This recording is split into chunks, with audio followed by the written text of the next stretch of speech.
Welcome to Casual Friday. I have 5 or 6 things I'm going to talk about today. So if you would like to jump from one topic to another, there are always direct links to each section down in the video description. But to give you a rough idea what I'm going to talk about, I have another new article out in a magazine this week. I have a finished project. I have an update on my vintage sweater project. I have a project that I completed a couple of years ago that I've been wanting to release a pattern on, and I finally dug up my documents on that, and I'm getting ready to do that. I'll be talking about that as well. And then I had a couple of comments or suggestions in the Casual Friday thread on my Ravelry group, and they're kind of related to each other. One is a question about my background, another one is about my library, and then there's a third thing that fits into those two topics, which is a new course that's being offered by the Knitting Guild Association. So I'm going to talk about that at the end. So let's get started. So the first thing is I have an article in the new issue of Knitscene. This is Knitscene Winter 2019. It's available in digital format off the Interweave website this week, and I think it's going to be a couple more weeks before it's available in hard copy form. So typically Interweave will put my articles on their blog at some point, but because the Interweave was purchased by Peak Media, and since that time, sort of the time frame of when things happen is different. So they used to release the digital copies at the same time as the hard copies of the magazine, but they're separating that by a couple of weeks now. But at some point, my article will be on the Interweave blog, and I'll let you know about it. And I always include links to all of the articles I've written for Interweave or in my Ravelry group. There's what's called pages within my group, and one of the pages is devoted to my Interweave articles with links. So this article is on vertical seams. So if you're knitting a sweater that's in stockinette, or it's in reverse stockinette, or it's in a stitch pattern of some sort, or you need to seam ribbing, how you set that up and plan for it, and then how you execute the seams themselves. So that again is in Knitscene Winter 2019. I'll put a link down in the description to the Interweave site where you can get this as a digital download copy if you would like. So I finally finished my green socks with the contrast heels, finished those this week. I was having trouble with the second one with gauge issues because my hands were swelling and then not swelling, and I was having to keep switching needles. So this sock essentially got knit twice with all the ripping out and re-knitting. I haven't woven in the ends yet. I'll be doing that this evening, but I do have a pair of socks, which is good because it's starting to get chilly here in Minnesota, and I like having a brand new pair of socks when fall comes. So I finally am returning to my 1938 vintage sweater. It's been on hold for a few weeks because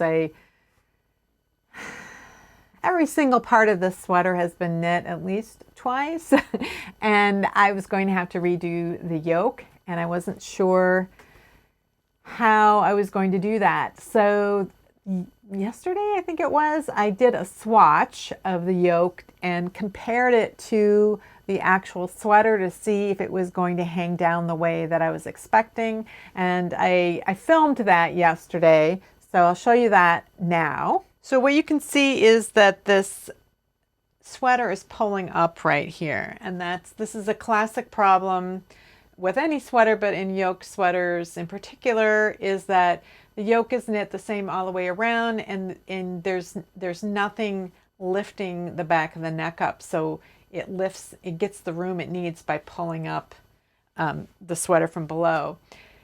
So I knit this through according to the pattern. I knew that this probably would happen. I didn't know exactly how it would affect it. This sort of yoke, this particular yoke is not the same as yokes that come down below, although I think this might be the same shape here, that just that the yoke would be extended further.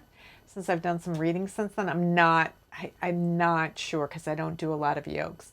But what I looked at was how much of a rise there is. I was like, if this is even parallel to the ground, then how much is this lifting up? You can see for sure it's lifting up in the center here, but it's still lifting up all the way over to here. So I wanted to add short rows somewhere in the yoke, and I needed to add 4 rows. So I need to add 4 rows in the center and then two rows here. So I need 4 short rows to make up this difference here. So by adding it up here, that will push this down. So a number of people gave me different suggestions. I didn't want to put the extra rows within these very horizontal areas. Every row adds a significant amount of extra depth. So I didn't want to add them between these horizontal lines. It's not really possible to add it right here. Somebody asked about that. And the reason it's not possible is because the way this part of the back was formed was by knitting across to here, then turning around and 1 row shorter each time. So there's no way to do a short row here. So then my choices are really adding them within the ribbing. And again, these are, you know, fairly substantial row height. So adding 4 rows in the center, I didn't know how that would look, but I did a swatch. So what I wanted to check for, this is hanging below where the edge of this is right now, because this is deeper. So what I wanted to do was see if I pull this down so that it is horizontal, does this bottom edge end up where this is now? So is that going to fill in? And I think it does. I think that this is shaped correctly so that it will push this down enough and keep these horizontal, or at least more horizontal. So that's my plan. So I'm going to rip out the neck until I'm down to all of the live stitches of the yoke, and then I will begin working my short rows. Okay, so I think that there's still a little bit of rise right here, but it's hard to tell exactly. I think if you hold this up horizontal as it would be worn, you can still see that there's a little bit of a rise right here at those corners where the yoke begins to turn up this way. And I don't know that you could get out of that slight rise, but I think it's better, and it did add enough extra length that I think it's going to prevent the bottom of the sweater from pulling up, which is what it was doing, because it's a pretty short sweater. I did add some length for it to accommodate my torso because I am long in the torso, but it's still, you know, cutting it pretty, it's right at my waist, and having this bit pull up in the back was not what I wanted. So I think I did accomplish that. There's still a slight bit of a rise here, but you'll see that this does pull up a little bit right here as well. So at least it matches the front and the back. It's not pulling up as much as it was in the back. So I'm happy so far. Let me turn this around again. So what I did was I worked across here, the first row of ribbing from the front all the way around to about here, then back to here, then to here, then to here, and then I finished that way. So I added 4 rows right in the center, 2 rows over here. So this is longer in the back than the other 2 sections. And, you know, I think it's obvious, but I don't think it looks terrible. With the bonus being I don't have to look at it when I'm wearing it, so I won't care as much as I do right now when I'm staring at it on my dress form. So I'm pretty happy with that. I'm going to sew the armhole or the sleeves on this weekend, and then I am going to start working on finishing the button bands. My plan is I bought some grosgrain ribbon along with some buttons about a month ago. Hopefully I can figure out where I put those. The buttons were perfect color. And what I have been doing lately in the past year or so is lining the backs of button bands with grosgrain ribbon. And so in the past couple of sweaters, the 2 vintage sweaters I've worked already, I have then machine sewed buttonholes in the grosgrain ribbon and attach them to the back. I like doing that, but I think there could be a further refinement. I'm thinking about using buttonhole stitch using some embroidery thread that matches as closely as I can to go around the edge of the buttonhole. What I'm not completely sure about is how to size that. When you knit a buttonhole, you knit it smaller than the button because the knitting will stretch to fit around the button. But when you create buttonholes in woven fabrics, the buttonhole is larger. So the buttonholes that I make in the ribbon have to be larger than the buttons, and then those holes have to be sewn to these holes, which are smaller. So I think if I were to do buttonhole stitch all the way around, very tiny, tiny little stitches all the way around, that I would stretch the buttonhole to match the size of the buttonhole in the grosgrain ribbon, and then attach the two together. Or I don't know, I'm not sure if when I'm doing the buttonhole stitch, if I at the same time should be attaching it to the grosgrain buttonhole. Maybe. I'm really not sure how I want to go about it. I got some advice on Ravelry when I was about a month ago when I was trying to figure out what to do.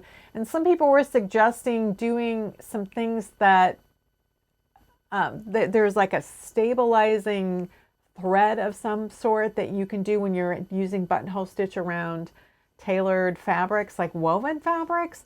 And I'm not sure that makes sense to do that with this sweater. That seems like a little bit of overkill and frankly tedious and more work than I really want to do. I want to come up with an improvement, but I don't want to go overboard with it either. So I'll be swatching some buttonholes this weekend and trying out buttonhole, and probably also doing some practice buttonholes in the grosgrain ribbon to see how exactly I want to attach it and what result I actually want to get. That should be fun. So I don't know how long that whole process is going to take, because I think I have 10 buttonholes in here, 10 or 11, something like that. It's a lot of buttonholes. I'm going to want to wear this pretty soon because the weather is getting cooler.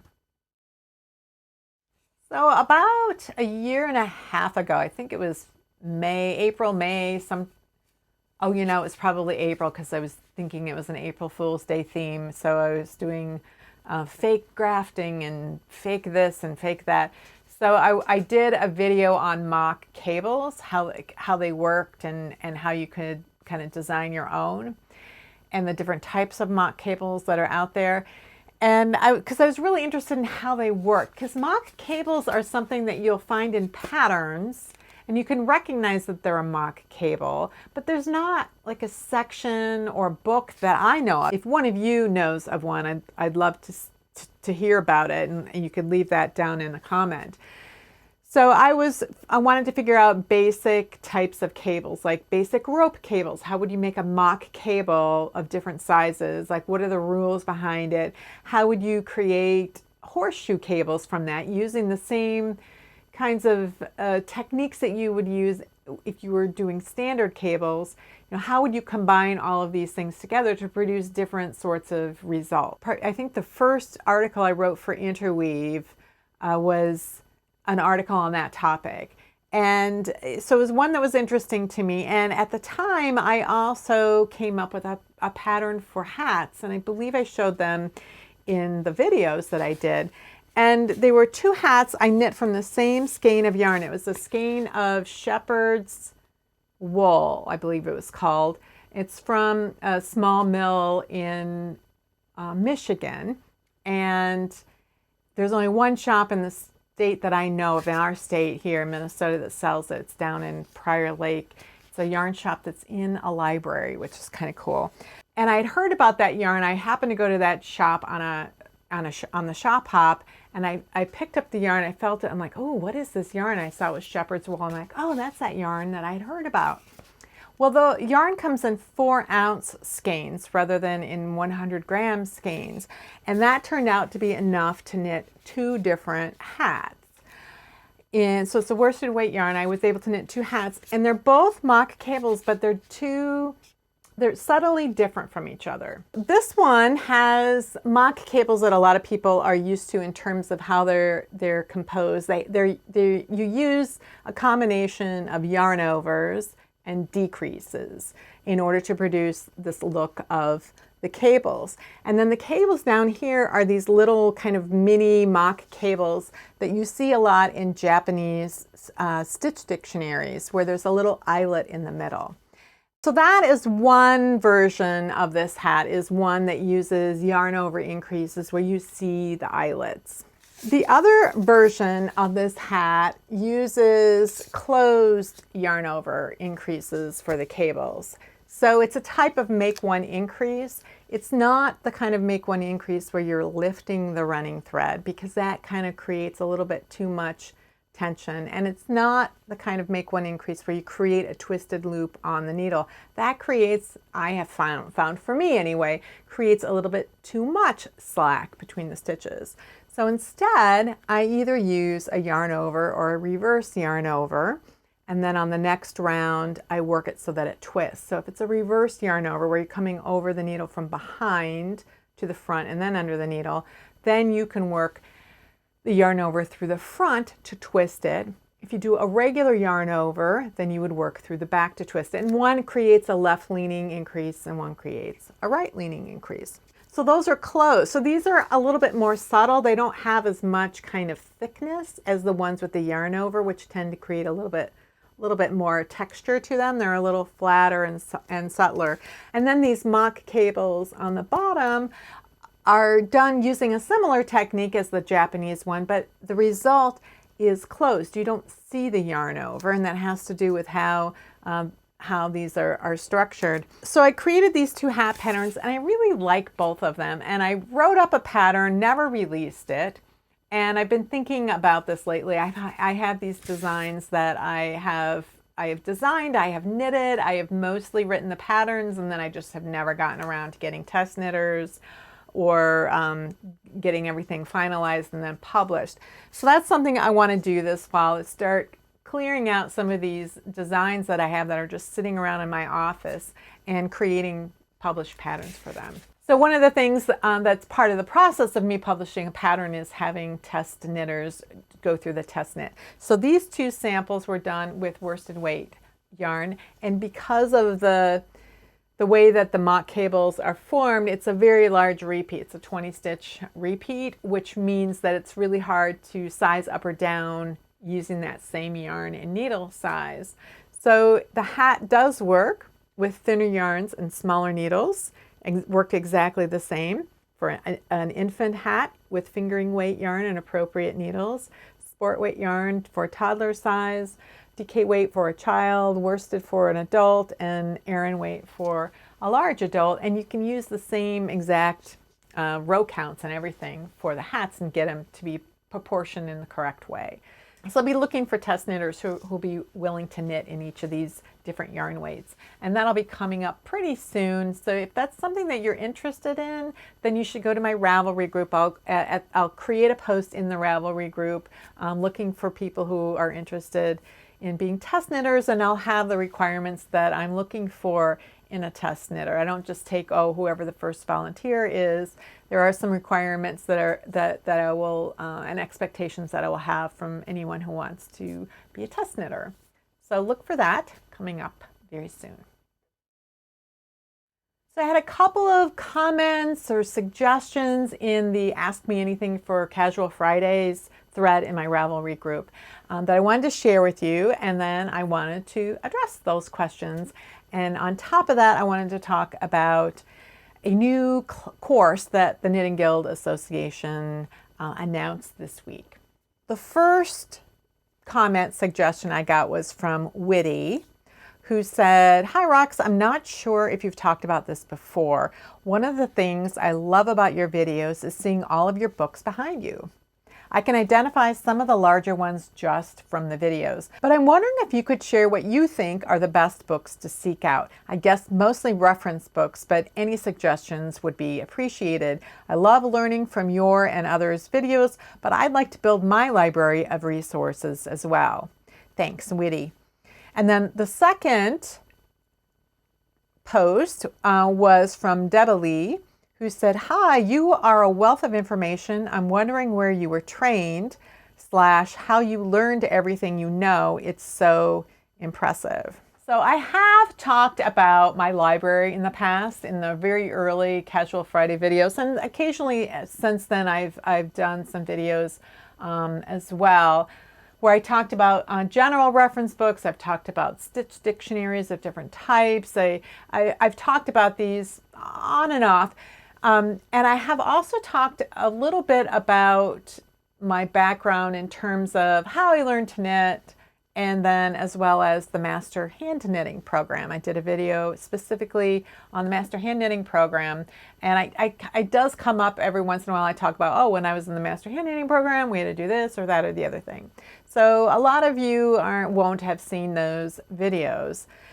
So brief, but I'll link to some of those videos that I'm talking about up here, and you can go look at those later, because I don't want to spend 15 minutes talking about the Master Hand Knitting Program.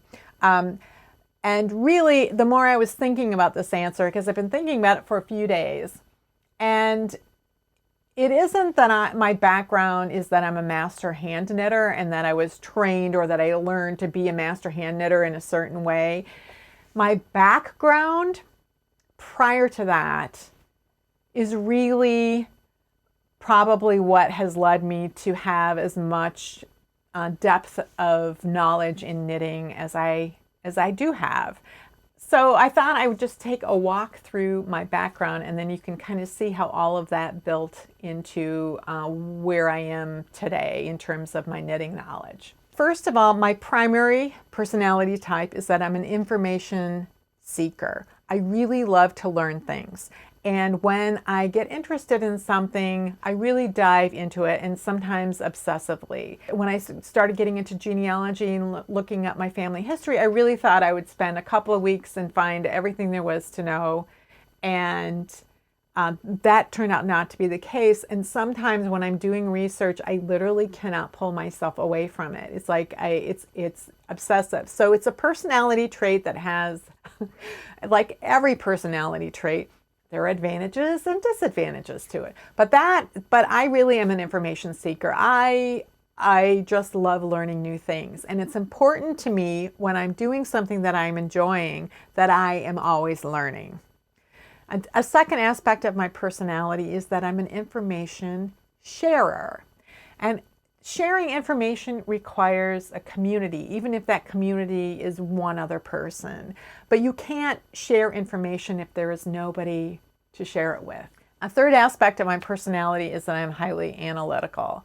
So I don't just like to learn information, I like to analyze it and figure out how things are interconnected and really understand the big picture of something. I'm not just collecting this piece of information and that piece of information and this other piece of information. I'm collecting all this information, and then I'm looking at how each piece of that fits in the overall context of what it is I'm learning about. When I was 7, my parents divorced, and my mother and my brother and I moved cross country to Michigan so that my mother could go back to graduate school and to work on her PhD. Now, her PhD was in human genetics.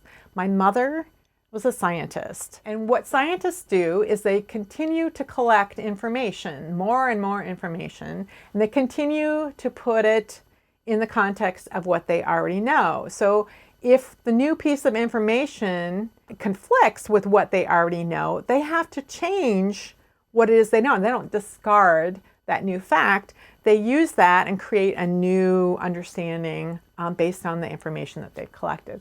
So that was my mother. Well, she was also a graduate student, didn't have money to hire people to do things. So she bought a book called The Awful Handyman's Book, and she figured out how to rewire the kitchen lights so that we could have a switch at each of the entrances, different entrances, to turn the lights on and off.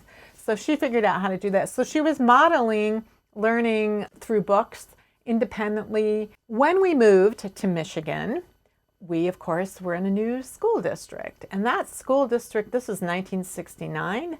So it was a very different type of school. And they were very open rooms, 100 students, 4 teachers, and 1 teacher in each corner. Each one taught a different subject: English, math, social studies, or science. And a lot of what we were learning was self-directed. There was a big box of what they called SRA, like it was reading comprehension cards, and they were color-coded each section. And so you're supposed to work your way through the box, I guess, throughout the course of the school year. And so I just progressed at my own pace. In my math class, my teacher did not stand at the front of the class and teach us all something, the same thing every day, like my teacher in first grade had done. Instead, she sat in a chair at the side of the room, and next to her were a row of other chairs. And you were sitting at a table with maybe 3 or 4 other kids, and you were all working on your math homework. So you knew what to do.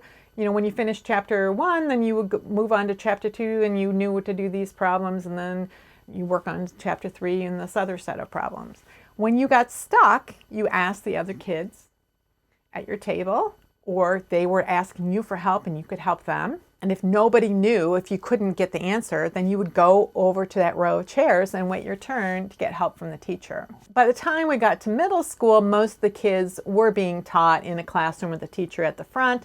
I was always doing independent study on my own all the way through 8th grade. I had this lifelong model of learning on my own. When my mother finished her PhD, she then started medical school. So when I was in middle school, she was in medical school. And then we moved several times again for her to do her internship. And then again when she began to start practicing medicine. So when I got to my 10th grade English class, I chose to take the newspaper. So I was in a class with half a dozen other kids, and we produced the school newspaper. And I stayed, that was my English class for the next 3 years. I became the editorial page editor in 11th grade, and then when I was a senior in high school, then I was the editor of the paper. So I spent 3 years doing high school journalism, and we had a journalism teacher who was very good about letting us run the paper and not having the newspaper be a public relations sheet. So she didn't read the newspaper until it was published, because she didn't want to interfere with what we were producing. And so the summer before my senior year in high school, I went to this summer high school institute for 5 weeks at Northwestern University. They have a nice journalism school there, and I went to this summer high school institute. And one of the things that we were taught was their mantra was fact checking. If your mother tells you she loves you, check it out. So the goal was to always get verification of any piece of information that we got through multiple sources. If information conflicted, we would have to present the information in a format that indicated that there was conflict between the 2 sources, and analyzing the information that we got. So that is my true background. I'm an information seeker, an information sharer. My mother was a scientist, and I had a deep interest in journalism. So all of that is who I was when I went to college. And in college, I changed my major many times, and it was always between communications, computer science, mathematics, or a combination of those things. So it was constantly the information seeking, the analytical nature, the writing, the sharing the information, all of that. I kept switching around until I took a year off from college, and I went overseas to work. I got a student work permit, and I worked in London for 6 months, and then I worked in Ireland, and that's where I learned to knit. Because I was in Ireland, my flatmates all knew how to knit, and they had learned to knit in school. It was something that every girl in school learned. And although I was working in Ireland, I wasn't making a lot of money. A lot of tax was being held back. I didn't have a lot of spending money. I would get that tax money back when I left, but I didn't have money to travel or to do much of anything. So when one of my flatmates returned from the weekend, because they would all go back to their family homes in other counties on the weekend, one of them returned with a knitting project. I thought, oh, there's something that I could do on these weekends when I'm so bored, nobody's around, and I can't afford to do anything. So it never occurred to me that there might be such a thing as knitting classes at a yarn shop. And I don't know that there were in Ireland in the mid-'80s, because as I said, my flatmates all knew how to knit, had learned in school. So it could be that they didn't offer yarn or offer knitting classes. But even if they had, I wouldn't have been able to afford them. So I had this model of learning on my own through books, and that's what I did.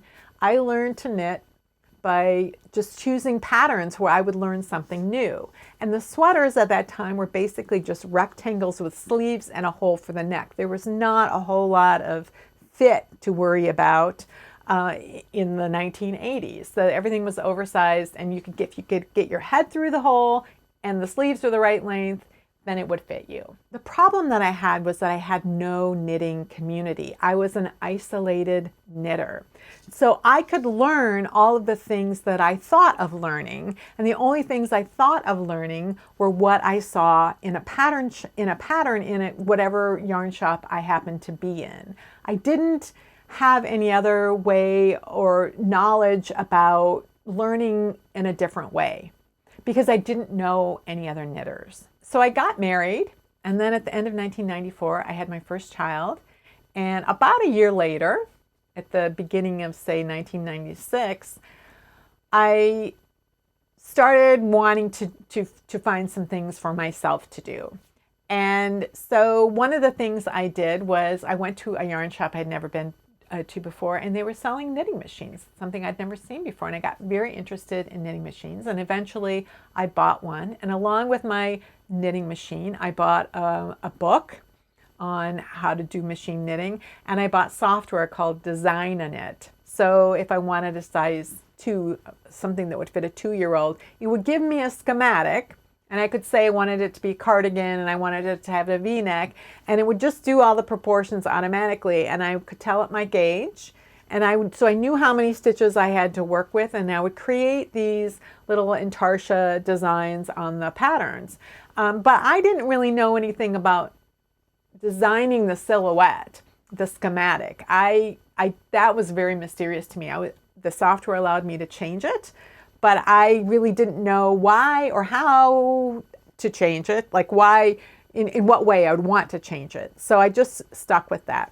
At the same time, I got interested in writing fiction, and I joined a local writers group. Well, that writers group had monthly meetings on the weekend.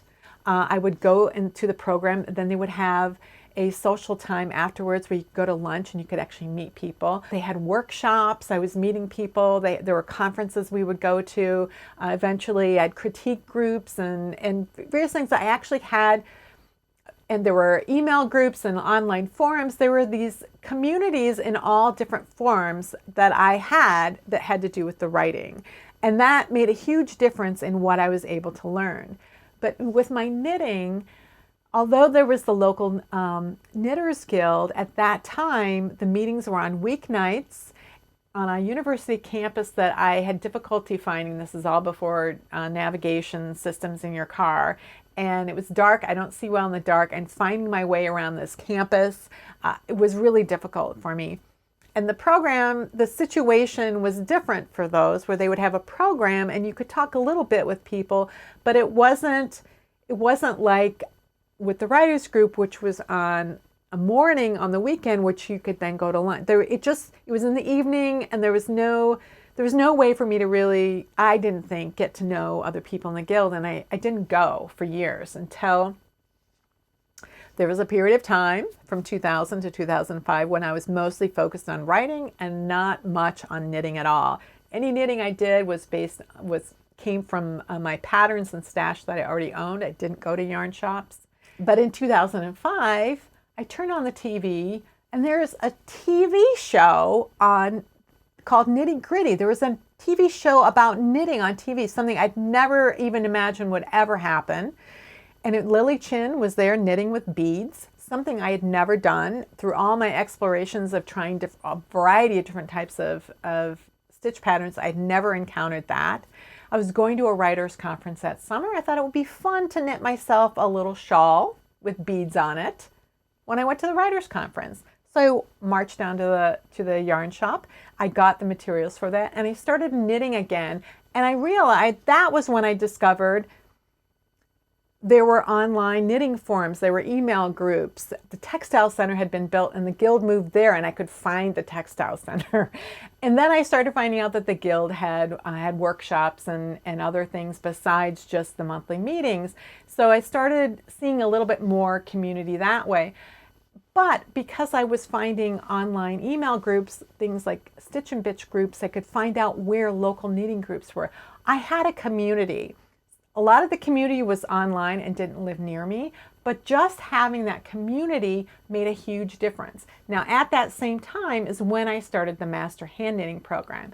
What the Master Hand Knitting Program did was say, you need to demonstrate to us that you know this, this, this, and this. We're not going to tell you how to do it, but we're going to give you some parameters about what we expect you to be able to do, and you're going to show it to us. And then we are a committee of your peers. We're going to evaluate it and let you know where you need to improve or where you made a mistake. I like to think of it as they took me by the shoulders and they pointed me in that direction and say, look, there are all these resources, and here are all the things to think about and to learn about.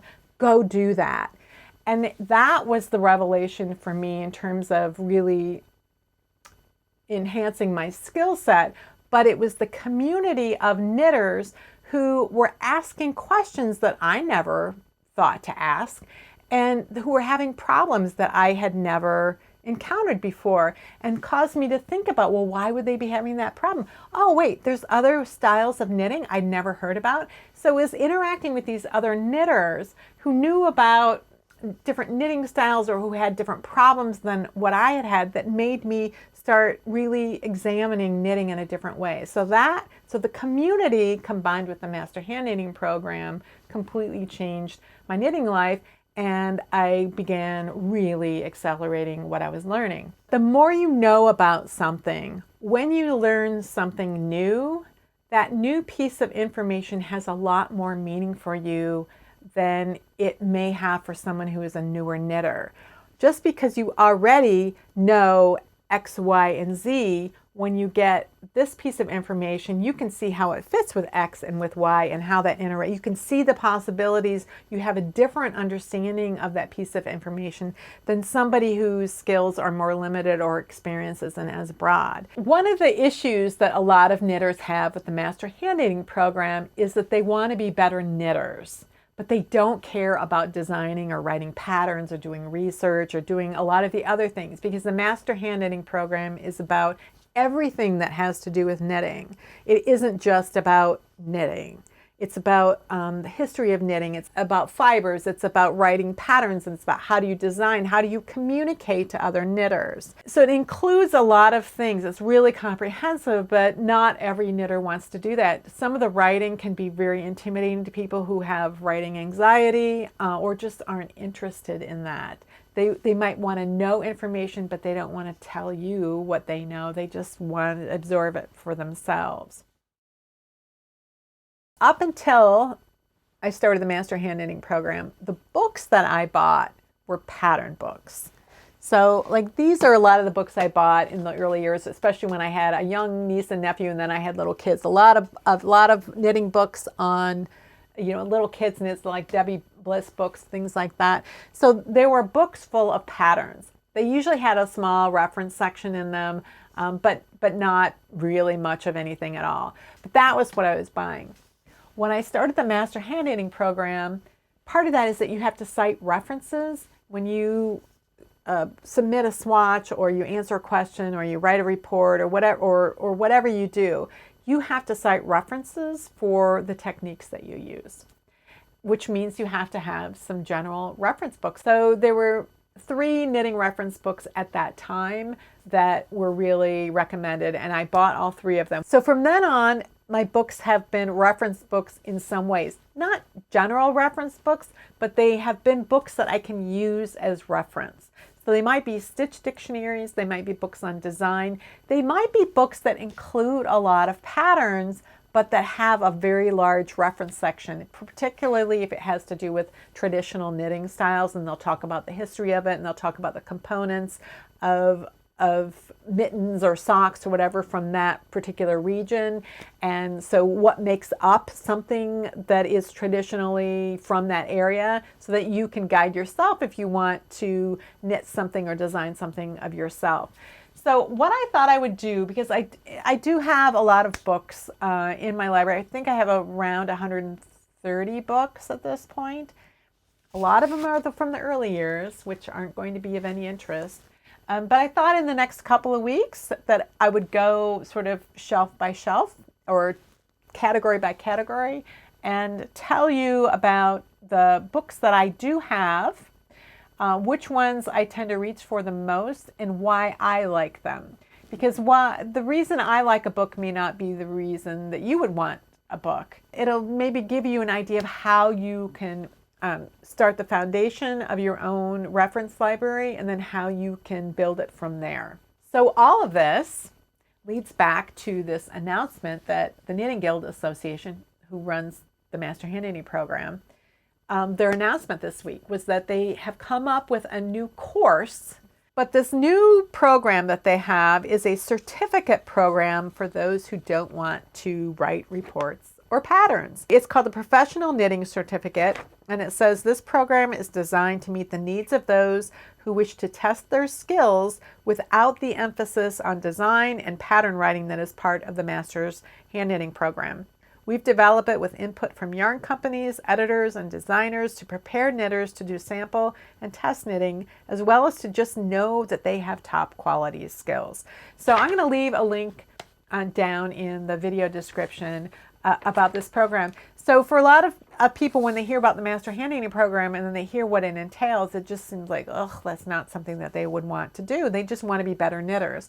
And when I started the Master Hand Knitting program, that's all I wanted. I wanted to be a better knitter. I assumed that I couldn't design because of my experience using the Design to Knit, where I had that crutch of here's these predetermined sizing things that I don't really know how to change in a way that would make sense. I just thought I couldn't design. It isn't that I didn't want to design, I just thought I couldn't design. So once I got halfway through the first level, I realized, oh, now I do have the skills and the tools in order to do that. I just needed somebody to point to me, you know, where to go what to figure out and where to go to figure it out. And I'm a writer. I have a degree in writing. I love writing. I've always loved writing. And so I didn't mind answering the questions. I loved answering the questions. I loved doing the research. I loved getting the information and putting it all together and figuring it out and comparing what was in this book versus what was that book. And these things conflict, and that's very interesting. And what is the right answer? And, you know, using all my analytical skills, I loved that.